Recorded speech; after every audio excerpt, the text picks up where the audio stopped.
మాలిని మళ్ళీ దగ్గరకు వచ్చి మాట్లాడుతూ ఉంటుంది. ఇంతలో అక్కడికి గౌతమ్ వచ్చి, అయ్యాయా నీ దొంగ నాటకాలు, ఇంకా ఎన్ని నాటకాలు ఆడుతావు? నా బిడ్డను తీసుకోవడానికి నువ్వు ఎన్ని నాటకాలైనా ఆడుతావని నాకు అర్థమైంది. ఇక నా బిడ్డను నీకు ఇచ్చేదే లేదు అని చెప్పేసి అయితే అంటూ ఉంటాడు. ఆ మాటను వినగానే అక్కడ ఉన్న మాలిని అయితే గౌతమ్ని చాలా బాధగా చూస్తూ ఉంటుంది. ఇంతలో అక్కడ ఉన్న గౌతమ్ మాత్రం, నా ఇంట్లో నువ్వు ఉండడానికి వీలు లేదు, వెళ్ళిపో అని చెప్పేసి అయితే చేయి పట్టుకొని లాక్కొని అయితే బయటికి విసిరేస్తూ ఉంటాడు. ఇంతలో అక్కడ ఉన్న మాలిని తన కారు మీద వెళ్ళి పడిపోతూ ఉంటుంది. అది చూసిన మళ్ళీ అయితే ఏం చేస్తున్నారు మీరు అని చెప్పేసి అయితే అడుగుతూ ఉంటుంది.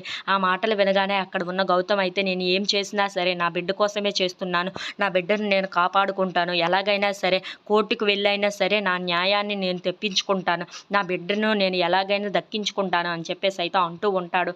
ఆ మాటలు వినగానే అక్కడ ఉన్న మాలిని అయితే ఒక్కసారిగా షాక్ అయిపోయి గౌతమ్ వైపు అయితే చూస్తూ ఉండిపోతుంది. అవును, నిన్ను కోర్టుకి ఈడ్చుకొని వెళ్తాను, కోర్టులోనే తీర్చుకుందాం మనం ఏదో అని చెప్పేసి అయితే అంటూ ఉంటాడు.